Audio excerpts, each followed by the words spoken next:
Habang nagwawalis nga ako kaninang umaga ay may biglang bumagsak sa harapan ko. Nagulat ako. Mabutin lang hindi tayo tinamaan. Magaling pa rin tayong umilag. 3 malalaking avocado yung bumagsak sa aking harapan. Kaya naman, sabi ko, 3 peraso lang to, kaya dagdagan ko na. Kaya nagtry ako, sinubukan kong manungkit kung makasungkit tayo mga sisilabs. Yan o. Nahanap-hanap ko kung paano. Ang taas kasi, nasa taas pa yung mga malalaki, maliliit, nasa bandang baba lang. Kaya hirap na hirap ako dyan. Manungkit. Paparaktis lang tayo kung paano tayo makarami sa pagsungkit. Siguro naman makakuha ako nito. Para madagdagan naman yung 3 perasong malalaking avocado. At yung mga iba naman mga lalabs ay bumabagsak rin. Pagka umaga, nakikita ko na lang mayroon sa lupa. Nakakapulot ako ng 2, 1. Every morning yan.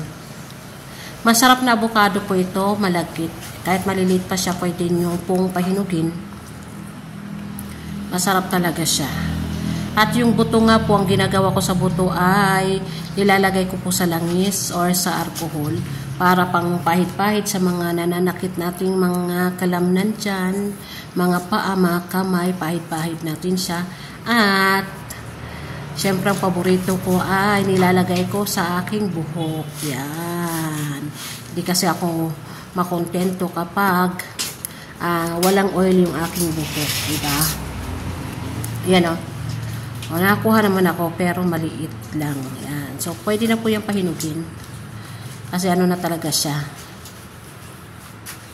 Yan. Nasa na yung aking lagayan. Yan. Susungkit pa tayo uli mga sisilabs.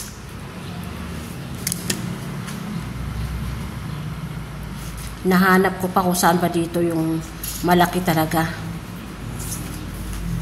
Nang sa ganun ay madagdagan naman yung ating avocado. Ang sarap talaga nito, promise.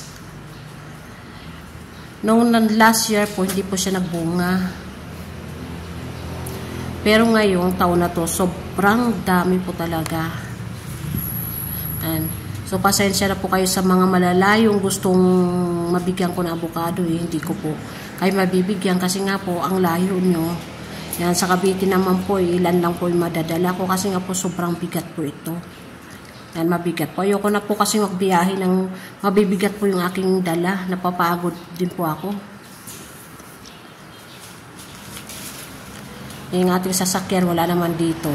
Yan, so nakakuha pa rin po ako ng 1 peraso. Yan, so maraming salamat po.